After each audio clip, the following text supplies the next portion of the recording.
नमस्कार साथियों, मैं राजकुमार। आप देख रहे हैं साइंस बाय राजकुमार। पिछले वीडियो में हमने क्या कर लिया था, पाचन तंत्र का संपूर्ण प्रैक्टिस क्वेश्चन कर लिया था प्रीवियस ईयर, और मैंने उसका आपको आंसर के साथ पीडीएफ भी अच्छे तरीके से दे दिया, ठीक है ना। तो हमारा जो साथियों जो एनसीईआरटी साइंस बैच जो ये चल रहा है उसमें हम बहुत आगे बढ़ चुके हैं। बायोलॉजी हमारा मात्र 3 से 4 चैप्टर बचा हुआ है अकॉर्डिंग टू एनसीईआरटी। उसके बाद बायोलॉजी साथियों हमारा खत्म हो जाएगा, फिर हम फिजिक्स या केमिस्ट्री जो आप बोलेंगे वो हम स्टार्ट करेंगे, ठीक है ना। तो इसलिए आज हम पढ़ने वाले हैं श्वसन तंत्र, और इसमें हम क्या करेंगे, इसका पूरा प्रैक्टिस करेंगे। प्रैक्टिस क्यों करेंगे? क्योंकि इसका थ्योरी हम अच्छे से पढ़ चुके हैं, आपको हम पूरा अच्छे से हम पढ़ा चुके हैं, ठीक है ना। तो अगर आपने थ्योरी नहीं देखा है या आपने कहीं से भी श्वसन तंत्र पढ़ रखा है तो आप इस वीडियो को देख सकते हैं। लेकिन अगर आपने थ्योरी नहीं पढ़ रखा है और डायरेक्ट आप इस वीडियो को देख रहे हैं तो मैं आपको गाइड करूँगा कि पहले आप थ्योरी देखिए। कहाँ आप थ्योरी देख सकते हैं? प्लेलिस्ट हमारा बना हुआ एनसीईआरटी साइंस बैच के नाम से, वहाँ आप देख सकते हैं। जैसे मैं आपको एक बात दिखाना चाहता हूँ मैंने कहाँ पढ़ाया है।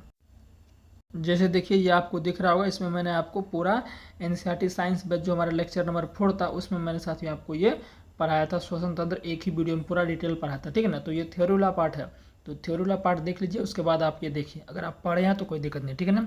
और टेलीग्राम हमारा ज्वाइन कर लीजिए और चैनल को सब्सक्राइब कर लीजिए, क्योंकि हम जो बैच स्टार्ट किए हैं आपके लिए एनसीईआरटी साइंस बैच, इसमें आपको हम क्या देते हैं, फ्री क्लास देते हैं। जो आप पेड कोर्स में जो आपको मिलता है, जो लोग पेड कोर्स में नहीं देते हैं उससे बेहतर हम आपको यहाँ देते हैं, ठीक है ना।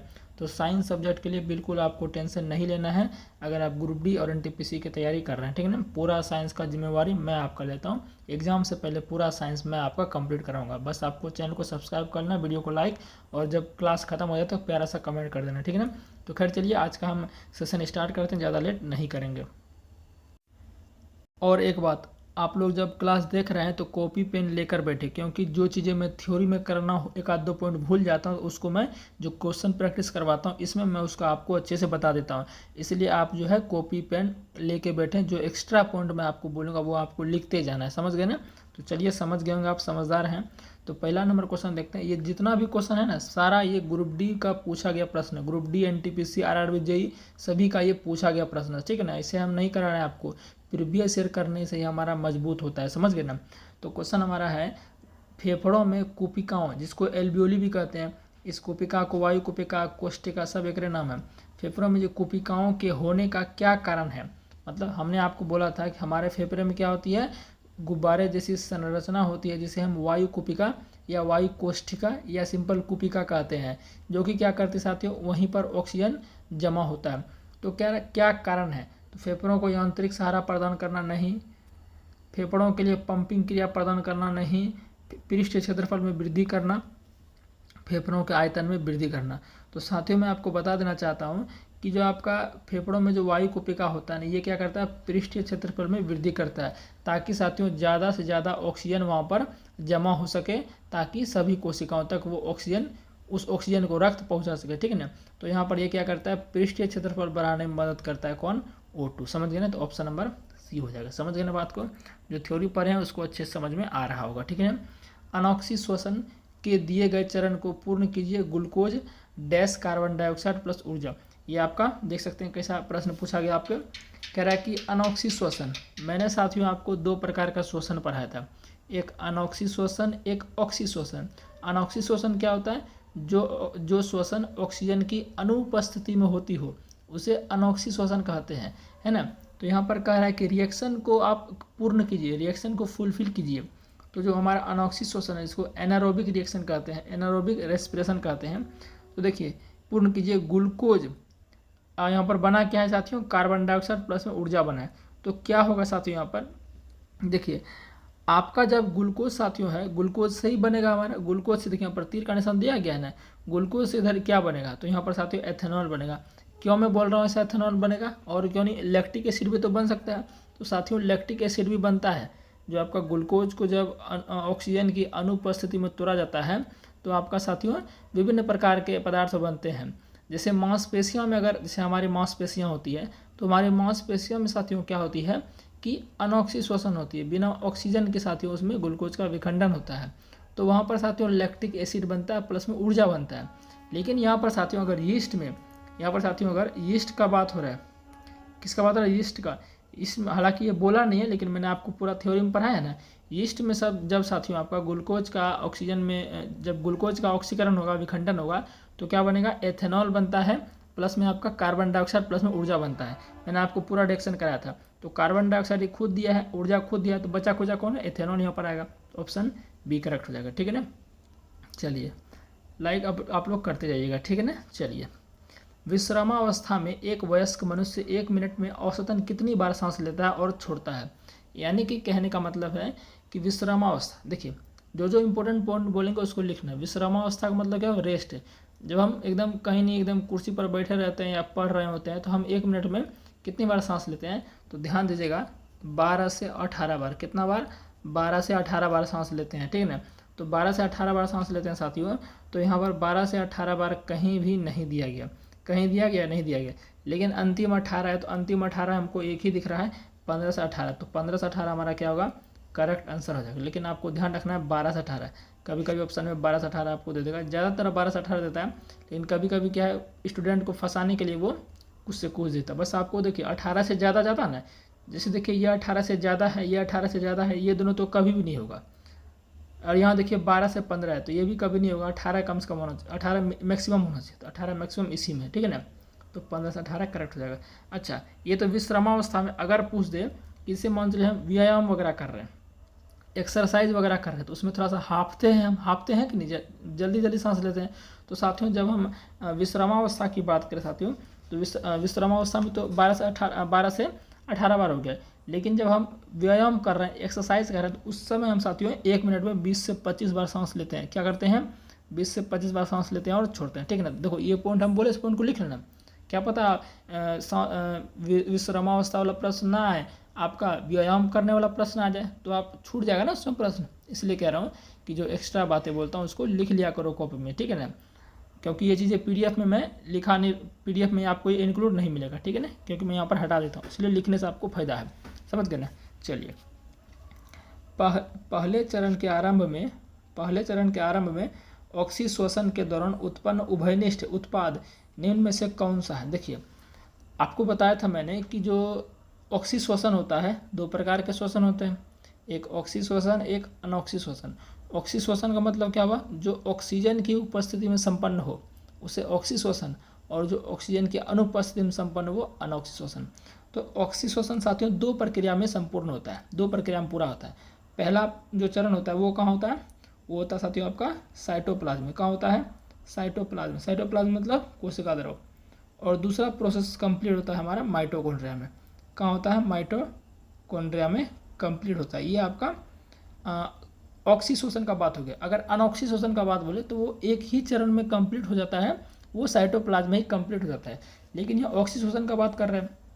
उत्पन्न उभयनिष्ठ उत्पाद निम्न से कौन सा है, तो देखिए आपका जो है पहले चरण में क्या होता है कि ग्लूकोज जो वो किस में टूटता है, पायरुवेट में टूटता है।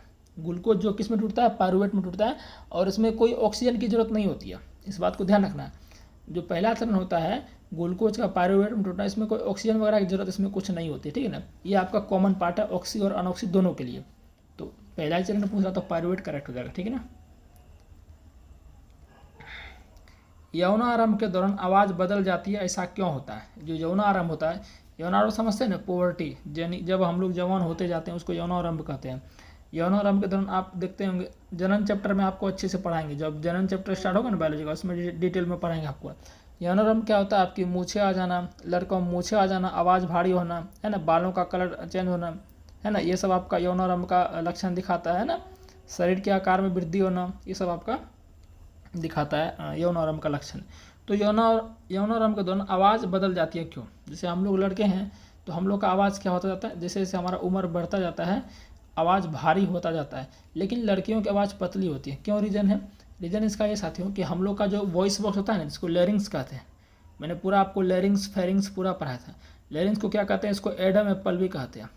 इसको क्या कहते हैं, एडम एप्पल या वॉइस बॉक्स, और हिंदी में स्वर यंत्र बोलते हैं। बोले थे कि नहीं, बिल्कुल बोले थे, जो क्लास देखा उसको पता होगा साथियों। इसी के कारण हमारा जो है आवाज़ उत्पन्न होता है, इसी लैरिंग्स के कारण हमारा क्या है, आवाज़ उत्पन्न होता है। जब हम बोलते हैं तो लैरिंग्स में कंपन होता है, जिससे साउंड प्रोड्यूस होता है, समझ गए ना। साउंड चैप्टर पढ़ाएंगे तो आपको पता चलेगा कि साउंड कैसे उत्पन्न होता है। कोई भी चीज़ के कंपन से साउंड उत्पन्न होता है, ध्वनि उत्पन्न होता है। तो हम बोलते हैं साथियों, जब हम कुछ बोलते हैं तो हमारा लैरिंग्स कंपन करता है, साउंड प्रोड्यूस इससे होता है। समझ गए ना बात को।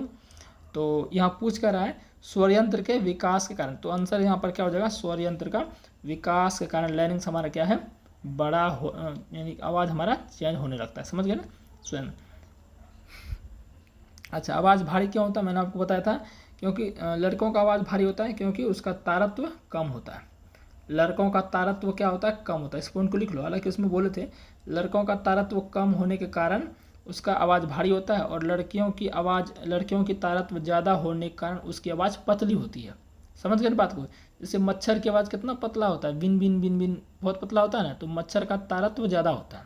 समझ गए ना। उम्मीद है लिख लिए होंगे ये सब बात। मानव शरीर में पायरुवेट का ऑक्सी विघटन कहाँ पर होता है। देखिए वही बात है, मानव शरीर में पायरुवेट का ऑक्सी विघटन कहाँ पर होता है, तो कहाँ पर होगा, कहाँ पर होता है भाई, सिंपल सी बात है, ये आपका कहाँ होता है, कोशिका द्रव में होता है। क्योंकि ग्लूकोज का पायरुवेट में टूटना ये कहाँ होता है, कोशिका द्रव में ही होता है। ठीक है ना। तो सिंपल क्वेश्चन था, पूरा हमने कराया हुआ आपको।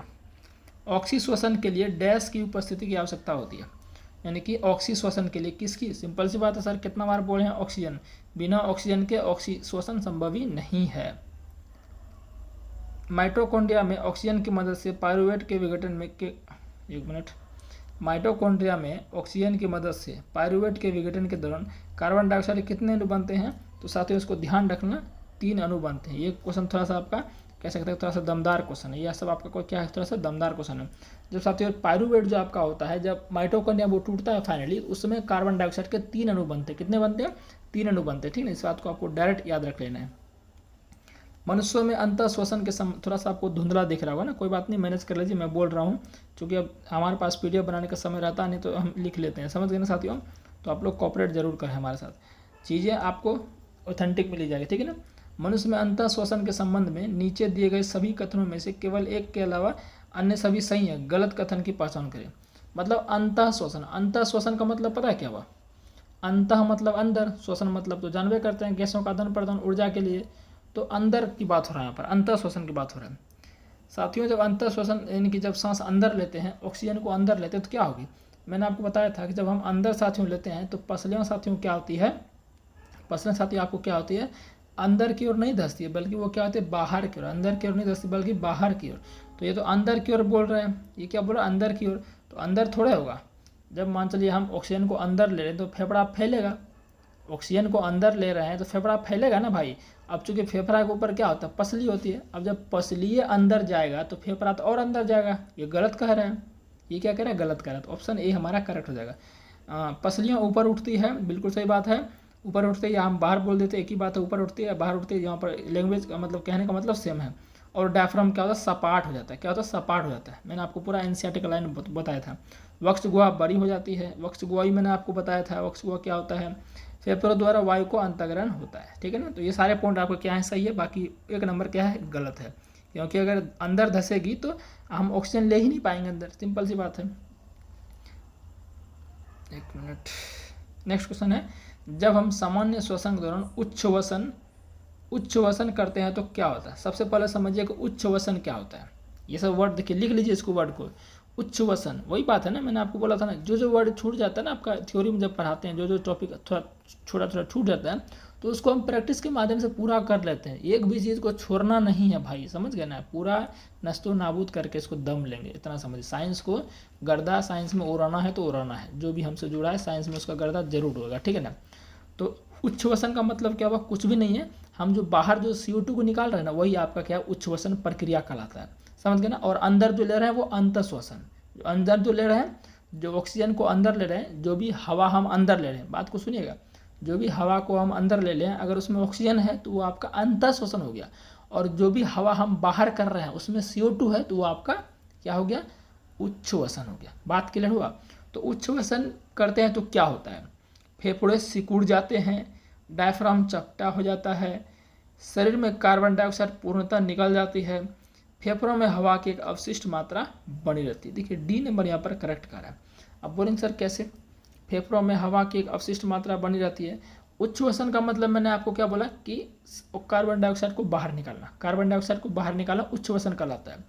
तो मैं आपको बता देना चाहता हूँ, इस पॉइंट को आप जल्दी लिखिए, इस पॉइंट को आप जल्दी लिखिए एक चीज़ को, अवशिष्ट मात्रा, यानी लिखिए आप अवशिष्ट मात्रा, अवशिष्ट ऐसे लिखिए, फेफड़ों का अवशिष्ट आयतन लिखिए, ठीक है ना, अवशिष्ट आयतन लिखिए, अब इसको जल्दी लिखिए, अवशिष्ट आयतन क्या होता है इस चीज़ को लिख लीजिए, आयतन में सॉल्व नहीं होता।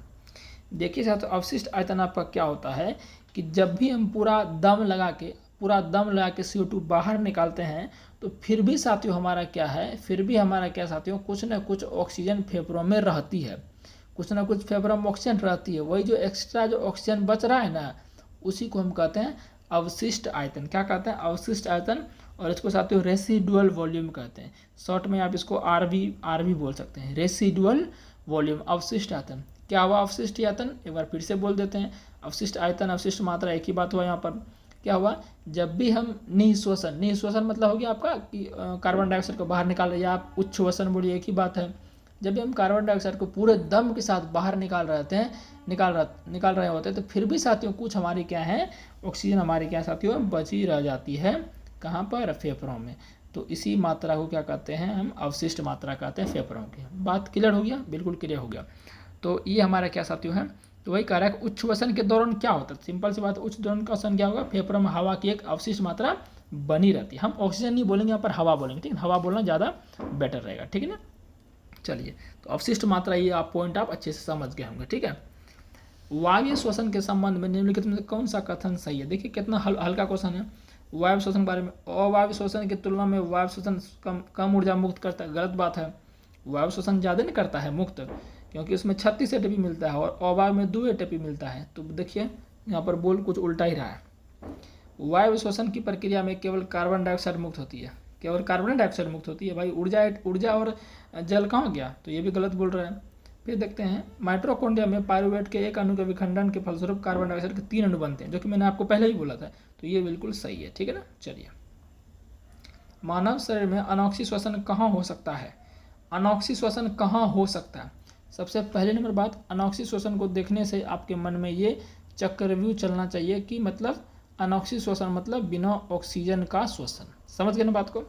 तो केवल सिराओं की लाल रक्त कोशिकाओं में होगा, कोशिका द्रव में होगा, सभी कोशिका के माइटोकॉन्ड्रिया में होगा, केवल धारीदार पेशीय कोशिकाओं में होगा। सबसे पहली नंबर बात कह रहा है कि अनॉक्सी श्वसन कहाँ हो सकता है? तो कहाँ हो सकता है भाई, कहाँ हो सकता है? तो ये साथियों आपका हो सकता है कोशिका द्रव में। कहाँ हो सकता है? कोशिका द्रव में, क्योंकि माइटोकॉन्ड्रिया में तो कौन सा होगा?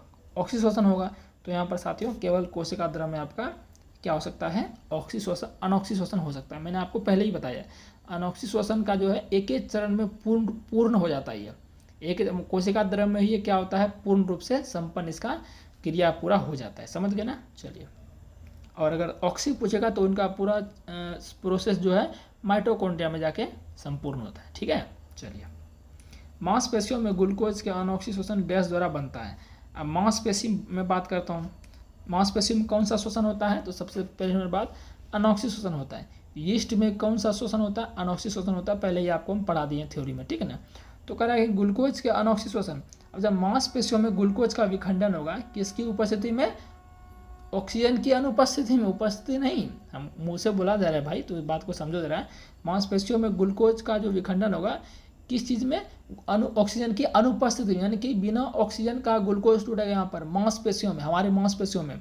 तो क्या बनेगा? तो लैक्टिक अम्ल बनेगा। यही लैक्टिक अम्ल क्या है? शरीर ऐठा देता है, मतलब कि ऐठन का कारण बनता है, क्रैम्प का कारण बनता है। आपका शरीर जो है देह दर्द पूरा करेगा, किसके कारण? लैक्टिक अम्ल के कारण। जिस दिन आप बहुत ज़्यादा काम कर लीजिएगा ना, तो आपका देह हाथ पूरा दर्द करेगा। काहे कि जो मांसपेशियाँ आपकी जो है, हाथ पैर की जो मांसपेशियाँ, उसमें जो ग्लूकोज आपका है उसका क्या होता है? ऑक्सीजन की अनुपस्थिति में विखंडन होता है और लैक्टिक अम्ल बनता है, ऊर्जा बनता है। इसी लैक्टिक अम्ल के बदौलत आपका लैक्टिक अम्ल के कारण आपका ऐठन उत्पन्न होता है, शरीर में दर्द उत्पन्न होता है। समझ गए? चलिए, मानवों द्वारा सामान्यतः अंतःश्वसित और उच्च श्वसित, देखिए वही फिर आ गया। अब तो आपको क्लियर हो गया होगा अंतःश्वसित का मतलब क्या है। कुछ भी नहीं सर, वही जो अंदर ले रहे हैं वो आपका अंतःश्वसित, और उच्च श्वसित का मतलब क्या होगा? जो बाहर कर रहे हैं, ठीक है ना। वायु में ऑक्सीजन का प्रतिशत कितना होता है? देखिए चीज़ें पढ़ते हैं ध्यान से। मैं आपको सीधा इसका बता देता हूँ साथियों। जब हम सांस लेते हैं तो वायुमंडल में 21% ऑक्सीजन है। वायुमंडल में कितना परसेंट ऑक्सीजन है? 21% ऑक्सीजन है। तो 21% ऑक्सीजन हम अंदर लेते हैं, लेकिन साथियों हम छोड़ते 21% नहीं है। छोड़ते कितना है? या तो 16% छोड़ते हैं या तो 17% छोड़ते हैं। अब बोलेंगे सर सांस 21% लिए हैं, छोड़ रहे हैं 16, ये 17%, 4%, 5% कहाँ घपला हो गया? तो साथियों आपको पता है ना, ग्लूकोज को तोड़ने के लिए ऑक्सीजन चाहिए ना, तो उसी में तो यूज हो गया। अब चूंकि एक ग्लूकोज को नहीं तोड़ना है, बहुत सारी कोशिकाएं, सभी कोशिकाओं के पास ग्लूकोज होता है, तो सबको तोड़ना है, तो उसमें ऑक्सीजन खर्च हो जाता है। इसलिए 21% ऑक्सीजन लेते हैं, क्योंकि वायुमंडल में 21% ही ऑक्सीजन है, लेकिन छोड़ते 21% नहीं है, उससे कम छोड़ते हैं। कहीं कहीं आपको ऑप्शन 16 दिखेगा, कहीं कहीं ऑप्शन आपको 17 दिखता है, समझ गए ना? इसलिए मैं दोनों लिख रहा हूँ। अगर 16 ऑप्शन देगा 17 नहीं देगा, तो आपको ध्यान रखना है छोड़ते कितना, या तो 16% या तो 17%। समझ गए ना बात को? हाँ, कार्बन डाइऑक्साइड की बात करें, कार्बन डाइऑक्साइड वायुमंडल में कितना है? ये आपका 1% नहीं है, 0.03% है। लेते हैं 0.03%, क्योंकि है ही इतना, तो लेंगे कितना? 0.03% लेते हैं। छोड़ते कितना है? लगभग 4%। अब बोलेंगे सर कम लिए और ज़्यादा छोड़ दिए, तो मेरे भाई ऑक्सीजन से जब ग्लूकोज का विखंडन होता है ऑक्सीजन की उपस्थिति में, तो कार्बन डाइऑक्साइड बनता है ना, यानी कि कार्बन डाइऑक्साइड शरीर में निर्माण हो रहा है, ऑक्सीजन का निर्माण नहीं हो रहा है, कार्बन डाइऑक्साइड का निर्माण हो रहा है। तो कार्बन डाइऑक्साइड को हम छोड़ते भी हैं, इसलिए वो ज़्यादा निकल रहा है। समझ गए बात को? तो हम सीधा इसका देख लेते हैं कि अंतःश्वसित वायु में लगभग 18% नहीं, 18% नहीं, अंतःश्वसित वायु में लगभग 19%, ये भी नहीं, अंतःश्वसित वायु में लगभग 21%, 21% नहीं भाई, गलत लिखा गया कहीं क्या? एक मिनट में सही से ऑप्शन एक बार देख लूँ ना फिर से मैं। अंतःश्वसित वायु में लगभग 18% और उच्च श्वसित वायु में लगभग 10%। ये तो खैर कभी नहीं होगा, 18-10 का कॉम्बिनेशन कभी नहीं बनेगा। अंतःश्वसित वायु में लगभग 19% और उच्च श्वसित वायु में लगभग 17%। अंतःश्वसित वायु में, हाँ ठीक तो है, अंतःश्वसित वायु में लगभग 21%, ठीक है 21% हम ले रहे हैं। अंतःश्वसित का मतलब क्या हुआ कि अंदर ले रहे हैं, 21% है। उच्च श्वसित मतलब बाहर जो कर रहे हैं वो कितना? 16%। तो ये बिल्कुल सही है ऑप्शन। बोले ना, कहीं 16 दिखेगा तो कहीं 17 देगा, तो यहाँ पर 16 है, तो ये आपका करेक्ट हो जाएगा। समझ गए ना? और यहाँ पर बोलेंगे सर 17 है, लेकिन यहाँ कॉम्बिनेशन 19 का है ना, 21% ऑक्सीजन होता है ना, तो ऑप्शन बी गलत होगा, सी करेक्ट होगा। ठीक है ना? चलिए, श्वसन की इनमें से किस अभिक्रिया में ऑक्सीजन की आवश्यकता होती है? तो भाई क्या ये क्वेश्चन पूछ रहा है, ऑक्सीजन की आवश्यकता किस में होगा? जिसमें हमें कार्बन डाइऑक्साइड, ऊर्जा और जल बनेगा, उसी में क्या होगा? ऑक्सीजन की आवश्यकता होगी। तो पायरुवेट के CO2 और H2 और ऊर्जा रूपांतरण में, सिंपल सी बहुत इजी क्वेश्चन था। ठीक है ना? जब ग्लूकोज को साथियों हम तोड़ेंगे तो वो पायरुवेट में टूटता है, पायरुवेट को फिर ऑक्सीजन देंगे तो वो टूटेगा जल, ऊर्जा और कार्बन डाइऑक्साइड में। ठीक है ना? चलिए, जो क्वेश्चन में दम नहीं है उसको काहे उतना टाइम दें हम फालतू के लिए। ठीक है ना? निम्नलिखित में से कौन सा भाग यह सुनिश्चित करता है कि श्वसन के दौरान वायुमार्ग बंद ना हो सके? देखिए, आपको मैंने पढ़ाया था कि जब हम साथियों सांस लेते हैं तो ऑक्सीजन हमारा जो है कहाँ से प्रवेश करता है? नाक के 2 छिद्र से। नाक में 2 छिद्र होता है, उसके बाद वो ग्रसनी से गुजरता है। ग्रसनी साथियों क्या होता है? ग्रसनी आपका पाचन तंत्र और श्वसन तंत्र का उभयनिष्ठ हिस्सा होता है। तो ग्रसनी से गुजरने के बाद साथियों वो क्या होता है? धीरे धीरे आगे बढ़ता है, लेरिंग से गुजरते हुए वो आपका ट्रेकिया से गुजरता है। इस तरह से ट्रेकिया आपका होता है। ठीक है ना? और ट्रेकिया में, ट्रेकिया मतलब हिंदी में श्वास नली बोलते हैं। इस ट्रेकिया में साथियों एक उपास्थि का वलय होता है, रिंग टाइप का, इस तरह से सी टाइप का। उपास्थि समझते हैं ना? मैंने आपको संयोजी ऊतक में उपास्थि के बारे में पढ़ाया था। उपास्थि क्या होता है? एक प्रकार का संयोजी ऊतक है, लेकिन कठोर नहीं होता है। समझ गए ना? मुलायम मुलायम आपका ठोस होता है। समझ गए ना? जैसे कान को आप छूइए तो कान में आपको हड्डी नजर आएगा नहीं, लेकिन लगता है हड्डी जैसा है, लेकिन कठोर नहीं है। नाक को छूइए आप, नाक को जब टच कीजिएगा तो आपको हड्डी जैसा लगेगा, लेकिन वो हड्डी है नहीं। समझ गए ना बात को? तो वही चीज़ यहाँ पर है कि जो हमारा ट्रेकिया श्वास नली होता है उसमें सी प्रकार के छल्ले होते हैं जिसको उपास्थि बोलते हैं। तो ये साथियों क्या होता है कि आपका ये निपतित वायु मार्ग को बंद नहीं होने देता है। वायु मार्ग को, जैसे हम सांस ले रहे हैं, ऑक्सीजन अंदर आया तो ये वायु मार्ग को बंद नहीं होने देता, वायु मार्ग को बंद नहीं होने देता। ठीक है ना? तो क्या होगा हमारा? उपास्थि वलय। ठीक है ना? चलिए, मनुष्य के श्वसन तंत्र में वायु की मात्रा कम होने पर निम्न में से किसकी उपस्थिति श्वसन तंत्र में वायु मार्ग को निपतित नहीं होने देती है? तो ये आपका वही बात है, किसकी? उपास्थि वलय की। ठीक है ना? निपतित का मतलब साथियों यहाँ हो गया कि उसके वैल्यू को गिरने नहीं देगा, यानी कि मनुष्य के श्वसन तंत्र में वायु की मात्रा कम होने पर, वायु की मात्रा कम हो गई तो किसकी उपस्थिति? उपास्थि छल्ला जो साथियों यहाँ पर है, ये वायु मार्ग को, समझिए कि वायु मार्ग को एकदम बैलेंस करके रखता है। ये कौन? आपका उपास्थि वलय। समझ गए ना? स्वास्थ्य वलय, उपास्थि वलय। ठीक है ना? सी टाइप का रहता है आपका। श्वसन तंत्र का कौन सा भाग वायु मार्ग को नष्ट होने से रोकता है? वही बात हो गया, यही सेम क्वेश्चन ये, ठीक है ना, खाली घुमा फिरा दिया है। तो कौन आपका ये उपास्थि के छल्ले, उपास्थि के छल्ले, ठीक है ना। चलिए, कोश के श्वसन का पहला चरण जिसमें 6 कार्बन अणु वाले ग्लूकोज का 3 कार्बन अणु वाले पाइरूवेट में विघटन होता है, किस कोशिकाओं में घटित होता है? देखिए, कोशिकीय श्वसन का पहला चरण संपन्न कहाँ होता है? तो बोलेंगे सर कोशिका द्रव्य में पहला चरण होता है, ग्लूकोज पाइरूवेट में टूटता है, इतना हमको पता है। ग्लूकोज का 3 कार्बन अणु वाले पाइरूवेट में विघटन होता है, ठीक है। किस कोशिका में होता है? वही बात है, ये तो मैं पहले ही बोल दिया, कोशिका द्रव्य में होता है, ठीक है ना। और दूसरा चरण आपका होगा फिर ये जो पाइरूवेट टूटा है, ग्लूकोज टूटा है, ग्लूकोज 6 कार्बन वाला अणु है, और ये टूटा है किसमें? 3 कार्बन वाले परमाणु, क्योंकि पाइरूवेट है। पाइरूवेट का सूत्र पता है ना आपको, क्या होता है? C3H3O3, ये क्या होता है? पाइरूवेट का सूत्र होता है। और C3H4O3 ये आपका पाइरूविक एसिड का फॉर्मूला होता है, ये मैंने पूरा उसमें कराया था, ठीक है ना। तो इसको भी आप याद रखें। तो अगर बोलेगा पाइरूवेट, फिर अगला किस में टूटेगा? सेकंड चरण में, तो आपका माइटोकॉन्ड्रिया में। लेकिन वो पूछा नहीं है, ये पूछा है कि जो ग्लूकोज 6 कार्बन वाला परमाणु है वो 3 कार्बन वाले परमाणु में कहाँ टूट रहा है? तो कोशिका द्रव्य में, ठीक है। प्रत्येक श्वसन चक्र के दौरान जब वायु अंदर ले जाती है और बाहर, देखिए कितना बड़ा क्वेश्चन रेलवे ने पूछा है, और बच्चा देखिए कि जो इसको छोड़ देगा और नहीं बनेगा, हमसे गलती उल्टी मार देंगे। लेकिन पूरा पढ़ो तो भाई, जो थ्योरी पढ़ा है उससे कभी नहीं छूटेगा। प्रत्येक श्वसन चक्र के दौरान जब वायु अंदर ली जाती है और बाहर निकाली जाती है तो फेफड़ों में हमेशा कुछ मात्रा में वायु होती है। सुना बात को, देखिए अभी जस्ट मैंने आपको ये चीज़ें पढ़ाई है ताकि ऑक्सीजन को अवशोषित करने और कार्बन डाइऑक्साइड को छोड़ने के लिए पर्याप्त समय मिल सके। वायु की इस मात्रा क्या कहते हैं? अभी जस्ट पढ़ाए थे ना, अभी जस्ट पढ़ाए थे। इसका हम आंसर नहीं बताएंगे आपको, इसका हम आंसर नहीं बताएंगे। इसका आपको 20 नंबर का आंसर आपको कमेंट करना है, 20 नंबर का आंसर आपको कमेंट करना है, ठीक है ना। मैंने आपको इसके बारे में कुछ देर पहले आपको बताया था, ठीक है ना। 20 नंबर का आप लोग आंसर कमेंट कीजिएगा, और सबको जो कमेंट करेंगे उसको मैं एकदम हर्ट हमारी तरफ से भेजा जाएगा, ठीक है ना। मैं सबको साथियों जो पढ़ने वाले बच्चे हैं वो जरूर भेजेंगे, ठीक है ना। फेफड़ों में मौजूद गुब्बारे जैसी संरचना क्या कहलाती है जहाँ गैसों का विनिमय होता है? एकदम लड्डू जैसा क्वेश्चन क्या कहलाती है? ये आपका एल्वियोली क्या कहलाती है? एल्वियोली से हिंदी में क्या कहते हैं? वायु कुपिका कहते हैं। क्या कहते हैं? वायु कुपिका, यानी कि कुपिका कहते हैं, ठीक है ना। चलिए, कितना बारी सब कर चुके हैं। विश्रामावस्था में, देखिए वो रिपीटेड क्वेश्चन हो गया, इसको छोड़ देते हैं। वायु श्वसन क्या है? वायु श्वसन क्या है? तो वायु श्वसन क्या है? ऑक्सीजन की उपस्थिति में श्वसन वायु श्वसन कहलाती है, और ऑक्सीजन की अनुपस्थिति में श्वसन अवायु श्वसन। समझ गए? चलिए, जब ऑक्सीजन की अनुपस्थिति में भी श्वसन होता है तो इसे क्या कहते हैं? देखिए सब क्वेश्चन हल्का नहीं है, सब पूछा गया भाई। जो पढ़ा है उसी के लिए हल्का है, और जो नहीं पढ़ा उसके लिए थोड़ी ना हल्का है।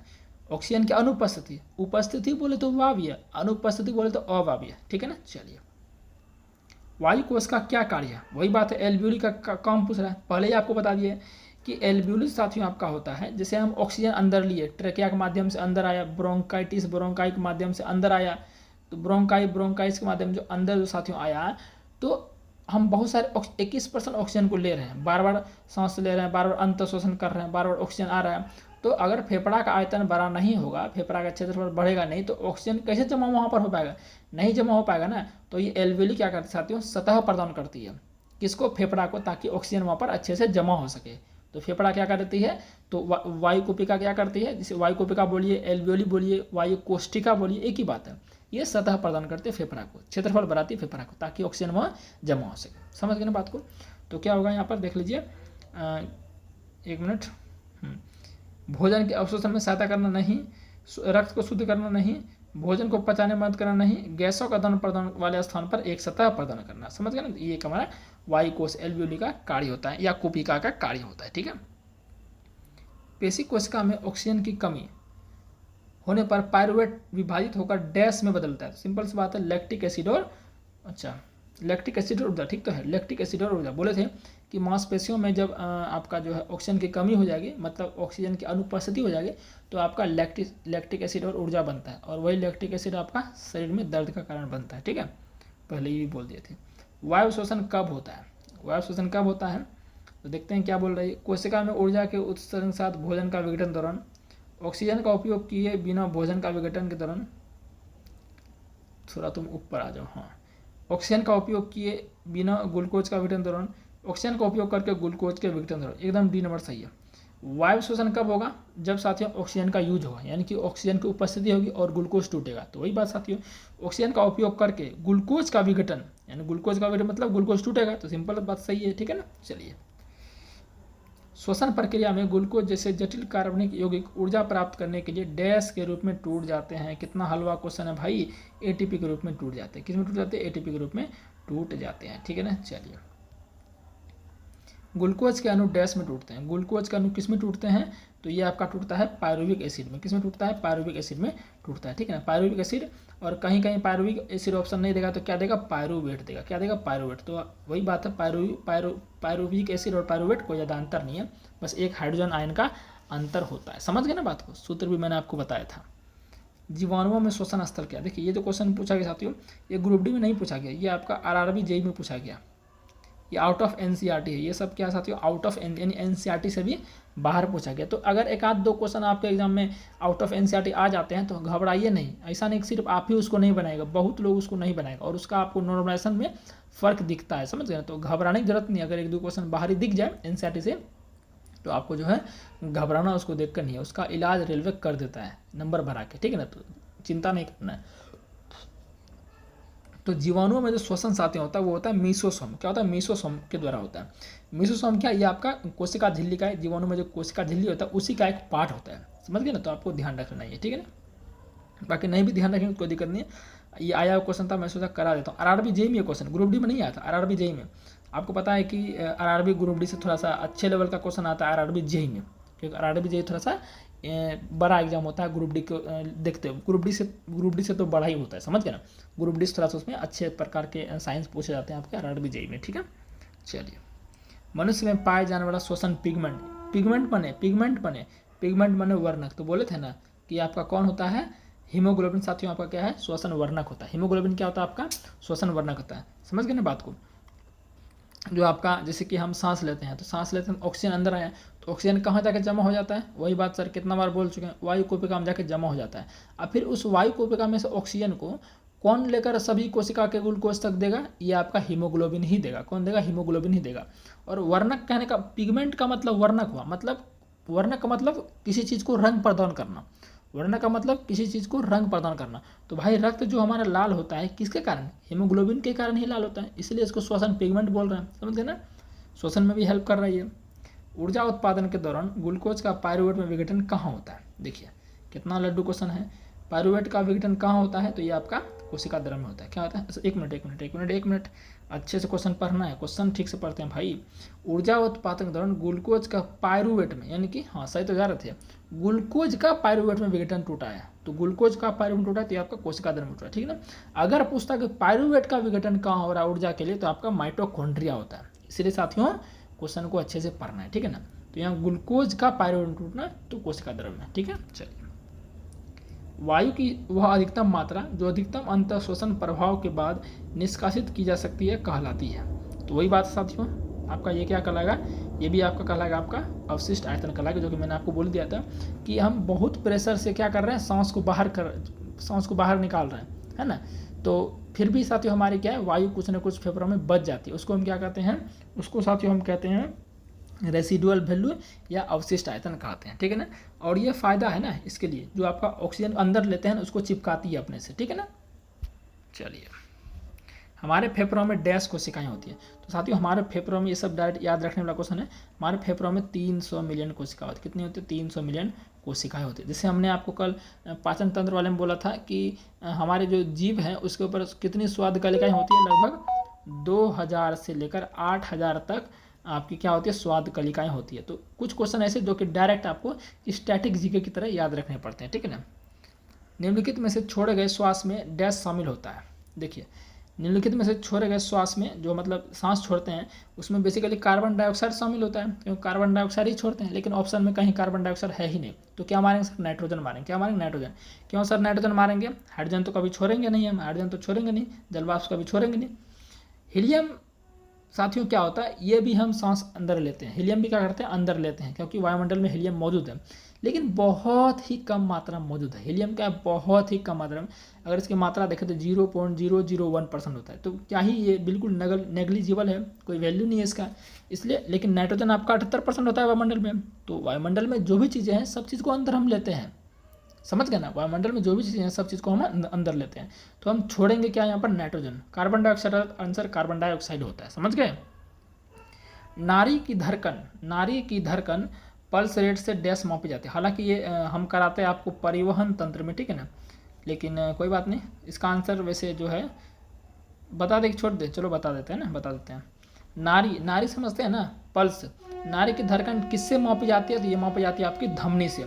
मैंने आपको परिसंचरण तंत्र में धमनी और शिरा पढ़ाया था। धमनी की भित्ति क्या होती है? मोटी होती है, और इसमें ब्लड जो बहता है ना बहुत तेज़ी से बहता है, गति से बहता है। इसलिए साथियों जो है आप देखेंगे अगर कोई व्यक्ति मरने वाला होता है तो उसकी नाड़ी चेक की जाती है। नाड़ी क्यों चेक की जाती है? उसमें देखा ऐसा कि ब्लड इसमें गति कर रहा है कि नहीं कर रहा, क्योंकि धमनी में आपका गति ब्लड बहुत तेज़ करता है, बहुत स्पीड से गति करता है, तो उसमें हमें पता चल जाता है। आप अभी खुद देखिए, आप नाड़ी पकड़िए और वहाँ पर हाथ दीजिए तो आपका देखिए उसमें नाड़ी आपका धड़केगा, आपको महसूस हो जाएगा कि हमारा जो उसमें जो आवाज़ साउंड आपको दिखेगा, ठीक है ना, आपको पता चल जाएगा नहीं हमारे नाड़ी में जो है धमनी है, तो उसमें भी रक्त फ्लो हो रहा है बहुत स्पीड से, ठीक है ना, आप खुद पता कर सकते हैं। तो जो है आपका पल्स रेट किससे मापी जाती है? धमनी से मापी जाती है, ठीक है ना। जो सिरा होती है, जो नस दिखता है ना बाहर से, वो आपका सिरा पतला होता है, समझ गए, उसमें रक्त का स्पीड उतना नहीं होता है, समझ गए ना। चलिए, श्लेष्मा झिल्ली की सूजन को डैश का, इसको छोड़िए, इसको इसलिए छोड़िए क्योंकि साथियों अब जो आपका है डिजीज से क्वेश्चन नहीं आएगा, यानी ये रोग से संबंधित क्वेश्चन है, स्वास्थ्य एवं रोग से संबंधित क्वेश्चन है, और स्वास्थ्य एवं रोग से संबंधित क्वेश्चन अब पूछेगा ही नहीं रेलवे, अब वो पूछेगा ही, क्योंकि एनसीईआरटी से हटा दिया गया। मैंने आपको एक वीडियो में बताया था। कई लोग अभी भी कन्फ्यूज है, सर आप बोल रहे हैं कि बहुत कम चैप्टर बायोलॉजी का बोल रहे हैं, यहाँ तो बायोलॉजी में बहुत सारे चैप्टर होते हैं। तो मेरे भाई जो चीज़ें हटा दी गई है उसको रेलवे नहीं पूछेगा। एलपी टेक्नीशियन हुआ ना, देखे ना भाई, उसमें नहीं पूछा ना, बिल्कुल नहीं पूछा। जो रेलवे जो साइंस से हटा दिया गया चीज़ों को उनको नहीं पूछेगा रेलवे, समझ गए ना। देखते हैं नहीं पूरा, कुछ से कुछ बोलने लगते हैं कमेंट में। तो भाई हमें अच्छे से पता है भाई क्या पूछेगा, आप लोग पढ़िए बस, ठीक है। तो ये आपका रोग से संबंधित है, तो ये आपका बिल्कुल आएगा नहीं। फिर भी मैं इसका आंसर बता देता हूँ आपको, ब्रोंकाइटिस इसका आंसर होगा, श्लेष्मा झिल्ली की सूजन, ठीक है ना, लेकिन ये आपसे पूछेगा नहीं, ठीक है ना। चलिए, मानव श्वसन में क्या, अच्छा एक मिनट, मानव श्वसन में क्या छोड़ा जाता है? मानव श्वसन में क्या छोड़ा जाता है? तो क्या छोड़ा जाता है भाई? छोड़ेंगे क्या भाई? छोड़ेंगे क्या? कार्बन डाइऑक्साइड ही छोड़ेंगे सर, ऑक्सीजन लेंगे, कार्बन डाइऑक्साइड छोड़ेंगे, तो ऑप्शन डी कार्बन डाइऑक्साइड छोड़ेंगे, सिंपल है। कौन सी जीवन प्रक्रिया रासायनिक ऊर्जा को ऊष्मा ऊर्जा में बदलती है? तो कौन सी? ये आपके श्वसन देखिए, ग्लूकोज C6H12O6 है, ठीक है ना, ग्लूकोज C6H12O6 है। इसके पास जब ऑक्सीजन आएगा तभी ना ये क्या टूटेगा? CO2 में टूटेगा, H2O में टूटेगा, प्लस में क्या टूटेगा? ऊर्जा में टूटेगा। तो यहाँ पर ऊर्जा मिला, ऊर्जा मतलब क्या मिला? ऊर्जा मतलब ऊष्मा मिला। भाई ऊर्जा क्या है? एक प्रकार का ऊष्मा का ही रूप है ना, ऊष्मा का मात्रक भी जूल, ऊर्जा का मात्रक भी जूल, तो चीज़ तो एक ही है ना, समझ गए ना। तो यहाँ पर कौन सी जीवन प्रक्रिया रासायनिक ऊर्जा को ऊष्मा ऊर्जा में बदलती है? रासायनिक ऊर्जा मतलब यहाँ पर ऑक्सीजन जो मिल रहा है यहाँ पर हो गया रासायनिक ऊर्जा। ऑक्सीजन जो मिल रहा है यहाँ पर क्या हो गया? रासायनिक ऊर्जा, क्योंकि यहाँ पर केमिकल चीज़ें हो रही है, रिएक्शन हो रहा है, ठीक है ना। तो और उससे हमें क्या मिला? ऊष्मा ऊर्जा मिला। तो ऑप्शन नंबर अच्छा, इसमें तो ये नहीं पूछ रहा, इसमें पूछ रहा है प्रक्रिया क्या है, तो ये श्वसन प्रक्रिया, श्वसन प्रक्रिया है ना, ये पूरा प्रक्रिया क्या है? श्वसन प्रक्रिया है। चलिए, ऑक्सीजन की अनुपस्थिति में सबस्ट्रेट के अपूर्ण विघटन को क्या कहते हैं? देखिए तो जानबे करते हैं क्वेश्चन, आप इसको अच्छे से रिपीटेड क्वेश्चन लिखा गया है। नेक्स्ट है, ऊर्जा उत्पादन के दौरान जब हमारी मांसपेशियों की कोशिका में ऑक्सीजन की कमी होती है तो 6 कार्बन अणु डैश कार्बन अणु में परिवर्तित हो जाता है। देखिए, ऊर्जा उत्पादन के दौरान जब हमारे मांसपेशियों की कोशिकाओं में ऑक्सीजन की कमी होती है, तो ऑक्सीजन की कमी होती है तो मांसपेशियों में कौन सा आपका श्वसन होगा? अनॉक्सी श्वसन, यानी कि अवायवीय श्वसन। अनॉक्सी श्वसन बोलिए या अवायवीय श्वसन बोलिए, एक ही बात है, ठीक है ना। तो 6 कार्बन अणु कितने कार्बन टूटते हैं? तो आपके 3 कार्बन टूटते हैं। कितने में? 3 कार्बन में, जिसको क्या बोलते हैं? Lactic acid. और लैक्टिक एसिड में बनता है मांस, लैक्टिक एसिड प्लस में क्या बनता है? ऊर्जा बनता है। क्या बनता है? ऊर्जा बनता है, ठीक है ना। और आपको लैक्टिक एसिड का फॉर्मूला भी पता होगा। लैक्टिक एसिड का फॉर्मूला क्या होता है? ये साथियों आपका होता है, चूंकि कार्बन 3 ही है, इसमें 3 कार्बन परमाणु होगा, 3 कार्बन परमाणु, तो लैक्टिक एसिड का फॉर्मूला साथियों होता है C3 और आपका S6 है और O3, इसको याद रख लीजिएगा, ठीक। लैक्टिक एसिड का फॉर्मूला C3H6O3, समझ, देखिए 3 कार्बन है ना। चलिए, अंतः श्वसन के दौरान फेफड़े डैश के कारण हवा से भर जाते हैं। मतलब अंतः श्वसन मतलब जब हम ऑक्सीजन को अंदर खींच रहे हैं, वायु को अंदर खींच रहे हैं, तो अंतः श्वसन है। तो फेफड़े डैश के कारण साथियों डैश के कारण हवा से भर जाते हैं। तो फेफड़ों की स्फीति के कारण, फेफड़ों की स्फीति यानी कि फेफड़ों की स्फीति का यहाँ मतलब साथियों हो गया कि इन्फ्लेमेशन, मतलब कि फेफड़ा फूल जाता है। इसमें यहाँ क्या होता है, फूल जाता है। अब जब फूलेगा तो वो क्या होगा, हवा से भरा तभी ना फूलेगा भाई, हवा से भरा तभी फूलेगा। तो फेफड़ों की स्फीति, समझ गए ना। चलिए, तो निःश्वसन साथियों होता है यहाँ पर फेफड़ों की अविस्फीति होगा। मतलब कि निःश्वसन का मतलब क्या है कि यहाँ पर कार्बन डाइऑक्साइड को बाहर निकालेंगे, तो यहाँ पर क्या होगा, फेफड़ों की अविस्फीति हो जाएगी। फेफड़ों क्या हो जाएगी, अविस्फीति हो जाएगी। मतलब यहाँ पर फेफड़ा आपका फूला नहीं है, पचका हुआ। फेफड़ा फूला नहीं है बल्कि पचका हुआ। क्लियर है, आगे बढ़े। सांस लेने की प्रक्रिया में डैश शामिल है। सांस लेने की प्रक्रिया में डैश शामिल है। तो सांस लेने की प्रक्रिया में दो चीज़ें शामिल है, प्रश्वसन और निःश्वसन। प्रश्वसन का मतलब कुछ भी नहीं है सर, अंदर जो ले रहे हैं वो प्रश्वसन है और बाहर जो कर रहे हैं वो आपका निःश्वसन है। समझ गए ना बात को, सिंपल बात है आपका। खत्म है साथियों आपका, ठीक है। इतना ही क्वेश्चन था, उम्मीद है आपको अच्छा लगा होगा। जो चीज़ें मैंने आपसे पूछी है उसको कमेंट में जरूर जवाब दीजिएगा, पढ़ने वाले बच्चे जरूर जवाब देंगे। और लाइक कमेंट अपना प्यारा सा शेयर वगैरह जो भी अच्छे से कर देना है। मिलते हैं नेक्स्ट क्लास में, कौन सा आएगा, रक्त परिसंचरण तंत्र का आएगा, प्रैक्टिस करेंगे, ठीक है ना। चलिए।